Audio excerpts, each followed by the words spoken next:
The year is 1324. The world you know does not exist. There are no lights, no engines, no glass windows to keep the cold away. Only the slow breath of dawn and the heavy silence of earth and wood. You awaken to the sound of roosters and distant bells. The room smells of straw and smoke. The blanket over you is rough, made of wool that scratches your skin. You slept in your clothes because nights are cold and firewood is precious. You sit up slowly. Your body aches, your back stiff from yesterday's work. You are not a lord nor a merchant. You are a peasant. And every morning begins like this, half awake, half hungry, half grateful that you have lived through the night. Your first breath of air burns your throat. It is sharp, cold and full of smoke from the hearths around the village. You stretch your hands and look at your nails, black with dirt that never seems to come off. The straw beneath you crackles as you move. Beneath it, small creatures stir. You pretend not to notice. You rise and step outside. The door creaks. Mud greets your bare feet. The sky is pale, washed in gray, and the fields stretch endlessly beyond the cottages. You smell the manure, the damp soil, the faint sweetness of wet hay. This is home. A neighbor passes you, nodding once. His face is lined with years of labor, his beard rough, his clothes patched and faded. He carries a bucket of water from the stream. It will serve for washing, cooking, and drinking. The water is not clean, but it is all there is. You walk toward the small yard behind your hut. Chickens scatter as you approach. One of them is missing, perhaps stolen, perhaps eaten by a fox. You shrug. Life takes what it will. Breakfast is simple. Bread as hard as stone, baked days ago. You dip it in weak ale to soften it. The taste is sour, the smell yeasty, but it fills the emptiness inside you. You chew slowly, listening to the distant chatter of other villagers. The sound of a bell echoes across the valley. Church time. Every day begins and ends with it. You bow your head for a brief moment, not out of faith, but out of fear. To live without God's blessing feels dangerous. Children run past, barefoot and laughing, their laughter cutting through the cold air like birdsong. For a brief moment, the world feels lighter. Then the weight of the day returns. Work waits. The Lord's fields are wide and endless. You grab your tools, a wooden hoe, a dull blade, a basket of seed. You walk toward the fields, boots sinking into the wet ground. The sun hides behind clouds, and the wind carries the faint smell of rain. Hours pass slowly. You dig, pull, lift, repeat. The soil clings to your fingers. The blisters on your palms reopen, and sweat mixes with mud on your face. You do not speak. No one does. Work is sacred, and silence is survival. By midday, the hunger returns. You sit on a low stone wall, the field stretching out before you like an ocean of brown and green. Your hands tremble as you tear another piece of bread. Someone nearby coughs, deep, dry, the kind of cough that never truly leaves. You look away. The clouds part for a moment, and sunlight spills across the land. It feels like grace, a brief warmth that reminds you the world is still alive. You lift your head and let it touch your skin. Then it fades again, swallowed by the gray sky. The afternoon drags on. The work never ends. You lose track of time. The bell rings again, the signal to stop. You drop your tools and straighten your back. Pain shoots through your spine, but you are used to it. You start the walk home. The village glows faintly now, smoke rising from chimneys, faint voices floating through the air. You pass the same muddy paths, the same tired faces. The day has been hard, but it is no different from any other. In this world, repetition is comfort. Change is danger. You step inside your hut once more. The fire burns weakly. Your family sits close, sharing a single bowl of stew, water, onions, cabbage, a few scraps of meat if fortune was kind. You eat slowly, you say nothing. Outside, the sky darkens. Wolves cry from the woods. The wind whistles through cracks in the wall. You lie back on your bed of straw, eyes heavy, body aching. Tomorrow will be the same, but for now, you rest. The sun rises higher, pale and slow, as if reluctant to warm the land. Your body remembers the rhythm of labor even before your mind does. Muscles that have been used and used again wake with a dull, familiar protest. Your hands, calloused and split, flex as if out of habit. You dress in the same patched tunic, the same rough hose. You tie your shoes and step into the mud that waits like an old friend. Around you, the village shifts into motion with quiet efficiency. There are no coaches or carts with glass windows. There are no shops with polished counters. Instead, there are wooden stalls, small fires, and a handful of weary faces. A woman lays out loaves of dense bread on a slab of wood. A man sharpens a sickle with a stone. Children chase one another with sticks as if their games can chase time away. You walk toward the fields. The path is narrow and rutted, carved by decades of footsteps and hooves. On either side stretch long strips of land divided not by hedgerows but by the memory of boundaries older than most of the people who tend them. The lord of the manor owns more than he tends. His mark is on every lease, on every owed portion of the harvest. Your part is small, your portion smaller. Work is method and endurance. You bend to plant seed, to pull weeds, to mend a fence. Each task takes its own slow measure of patience. The sun climbs and the day grows heavier. At first, your movements are deliberate and precise. Later, they become habitual, almost unconscious. You measure time by the shadow of your hands, by the creak of the wooden cart, by the distant tolling of the bell. At midday, you gather with others for a brief meal. Conversation is sparse. Eyes are fixed on the food.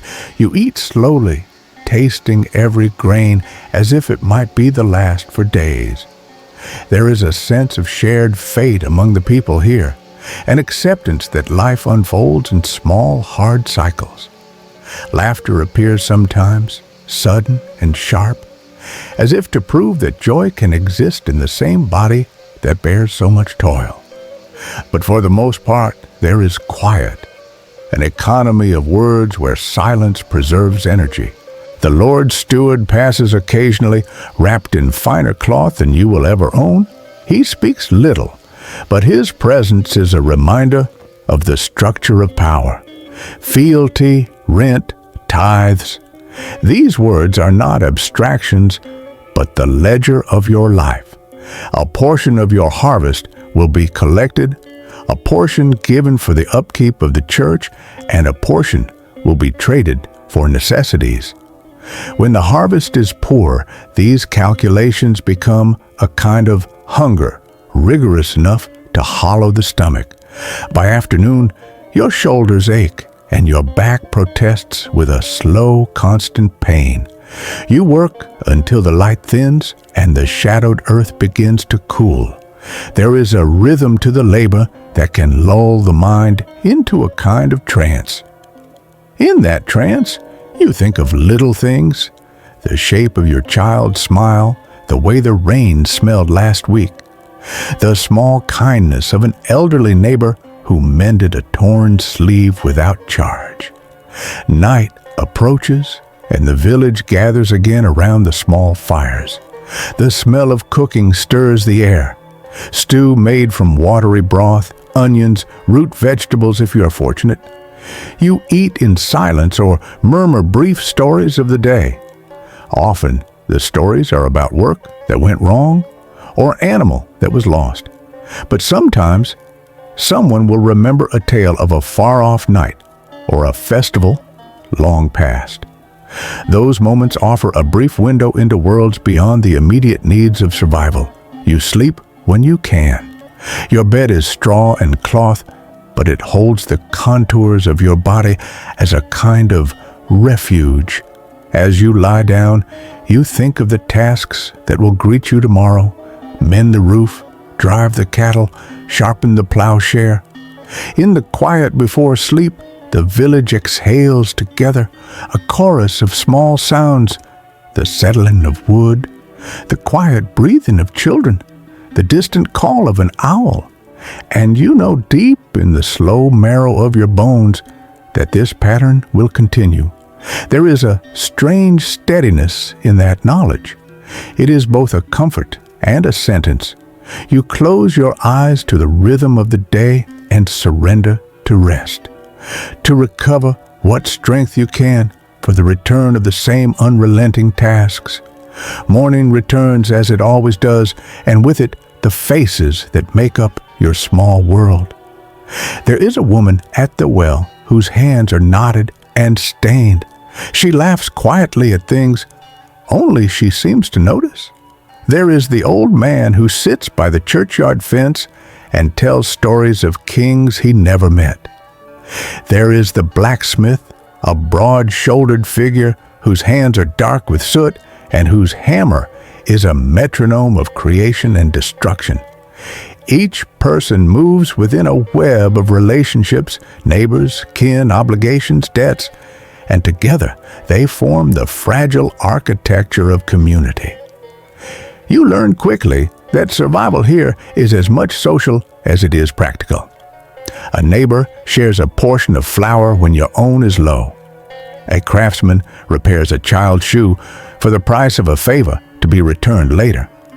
Trust and reciprocation are the currency of daily life. In times of crisis, these small debts bloom into networks of mutual aid.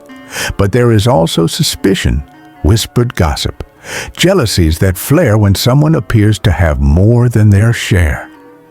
Children grow up fast. They learn the names of tools and seeds long before they can spell them. They learn to fetch, to carry, to sit still while an elder instructs them in the small rites of tending a hearth. Many will never leave. The expanse of life outside their village is known only through travelers' tales and the rare peddler who passes through with bolts of cloth and strange trinkets. Religion permeates everything. The church is not merely a place of prayer. It is the locus of memory of law and of explanation. When a child is born, the church receives the child's name. When a marriage binds families together, the church memorializes it. When someone dies, the church records the passage and the prayers that follow. Belief here is practical as well as spiritual. The saints are invoked for protection of crops, for relief from illness, and for shelter against the unknown. To ignore the rites would be to place oneself at odds with the community. The village has its rhythms beyond daily work. There are market days when traders arrive, bringing the clatter and smell of the world beyond the hedges. There are feast days, rare and brilliant when food is abundant, songs fill the air, and people wear their best, patched and mended though it might be. These are the moments when the village loosens the strictures of ordinary life, when laughter spills easily and stories grow taller with each retelling. Yet even in times of celebration, the edge of danger remains. Wolves prowl the borders. Bandits travel under the cover of night. Poorly mended roofs leak during bad storms, ruining stores of grain and leaving families with yet another debt to carry. All around the village lies an unconcerned natural world that performs its own cycles whether you live or die. You watch the faces of the people you share this life with, and you learn to read them like weather, predicting storms, calculating kindness, measuring restraint. Each face tells a story. The seamstress hides a small grief behind patient hands. The miller carries a secret smile when he thinks no one is looking. The children carry a lightness that the adults adopt when they can, like a borrowed warmth. As the sun dips, the village's rhythm shifts into evening patterns. Fires are stoked, animals secured, lights muffled, conversations wind down. The day's work is cataloged in tired muscles and in the few words shared across dinner bowls. You tuck this day away like a small, valuable object and let sleep come again, knowing the next day will bring new tasks and the same slow array of human life. The church bell tolls again, deep and slow, echoing across the valley like a heartbeat from stone. It calls not only to prayer, but to order, to the rhythm that binds every life in this narrow century. You step into the chill morning air and make your way toward the small stone chapel that stands at the edge of the village. Its roof sags, its walls bloom with moss, but to those who live here, it is the axis of the world. Inside, light drips through the cracks of the shutters, thin as smoke. The smell is of beeswax, damp wool, and old incense. You kneel on the rough plank floor beside your neighbors. The priest's voice carries through the dimness, speaking Latin words that most cannot understand. But the meaning is not in comprehension. It is in rhythm, in obedience, in the shared repetition that promises safety. In this world, faith is not a choice. It is the air you breathe, the law you live by, the explanation for everything from a child's cough to a failed harvest. Fear walks beside it always. If you are blessed, it is because God wills it. If you suffer, it is because He has reasons you cannot question. A life lived without faith would be a life without meaning, and meaning is the only shield against despair. You cross yourself, rise, and watch as the villagers leave the church one by one. They linger in small groups, speaking softly about births and debts and rumors from the nearby town. The priest nods to each of them with the same tired gravity, his hand stained with ink from the week's records. He is both shepherd and witness, keeper of sins, judge of disputes, messenger of a distant authority none here will ever see.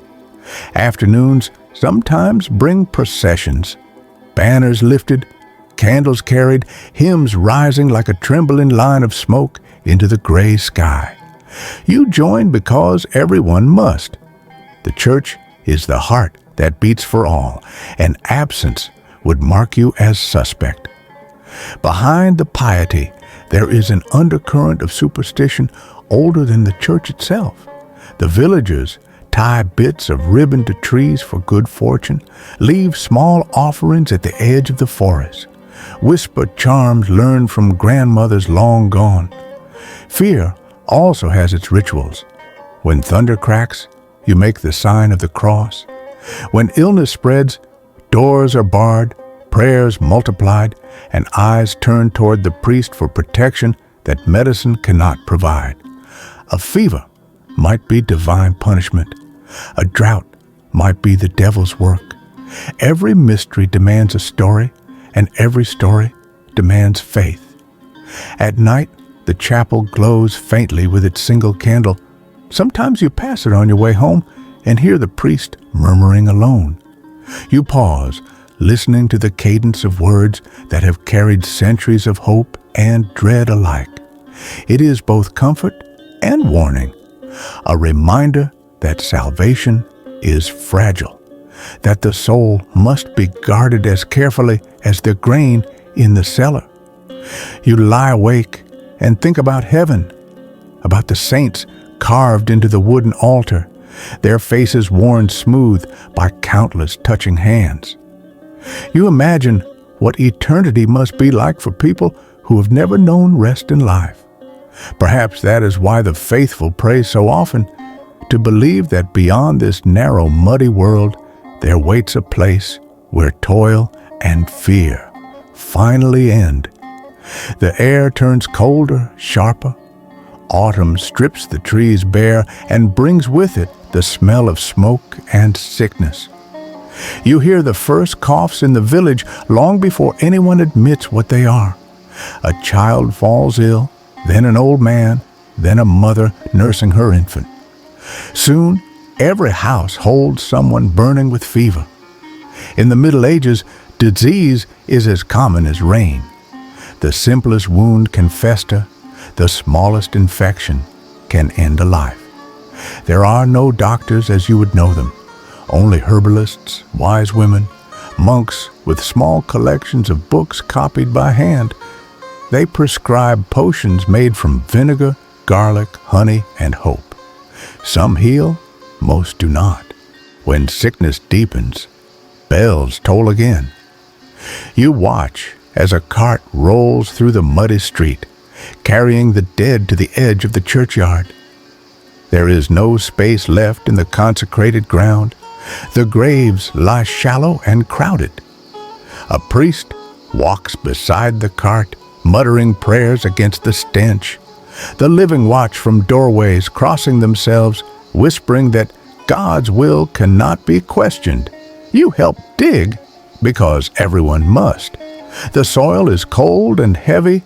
Each shovelful feels like a sentence. You wonder whether the earth remembers all the names it has swallowed. By the end of the week, your hands bleed and your back burns, but the graves are filled, and still the coughs continue. Death in this age is never distant. It visits without pattern, sometimes gentle, sometimes cruel. Children vanish overnight. Friends are carried away before the next sunrise. Mourning is quiet. Survival leaves no energy for weeping. You learn to speak of the dead with a kind of reverent stripped of surprise. The village smells of smoke and herbs, of decay masked by sweet incense. Candles burn constantly in the chapel. The priest's voice grows hoarse from too many prayers. In the night, dogs bark at shapes no one can see. Superstition spreads faster than illness. Some whisper of curses, of wandering spirits, of sins that have angered heaven, and yet life continues. A baby is born in the midst of it all, and the mother smiles weakly as the child wails its first breath. The sound feels like defiance.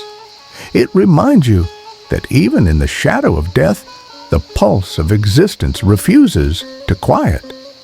When the sickness finally passes, the village is changed.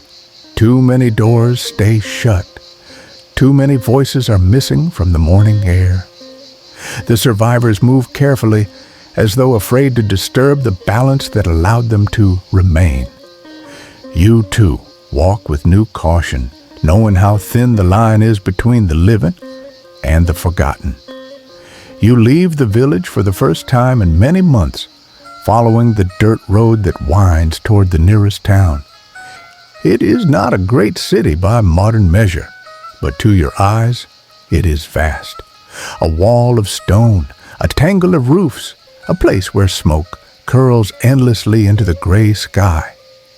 The gate looms tall and narrow, guarded by men in faded tunics who barely glance at the faces passing through. The smell hits you first. The air carries the weight of 1,000 lives packed too tightly together. Spices, sweat, dung, tallow, and rot. Horses clatter over cobblestones slick with rain and refuse. Merchants shout from stalls lined with cloth and grain, and fish still gasping in the open air. Beggars sit beside the church steps, palms raised, voices hoarse from repetition. In the streets, people move like currents of water. Nobles in fur cloaks glide past peasants in rags. Apprentices haul barrels through the mud. Women carry baskets piled with bread still steaming from the oven. The noise is constant. Bells, laughter, haggling, the cry of geese being led to market. It is life condensed into sound. The city is both promise and peril. There are guilds that offer protection and purpose, but their doors are closed to outsiders. There are inns filled with warmth and ale, but thieves linger outside them like shadows. The taverns pulse with song and rumor. The alleyways hum with whispers you dare not follow. You learn quickly that wealth here is measured not only in coin, but in safety, in who knows your name and who does not. At the heart of the city stands the cathedral, a mountain of stone reaching for heaven. Its bells command the hours. Its stained glass burns with color even in weak light. Inside, you feel small, swallowed by echo and incense. The faces of saints look down from high windows, patient and eternal, while below hundreds of candles flicker against the cold. The air hums with prayer and ambition alike. As night descends, the city transforms.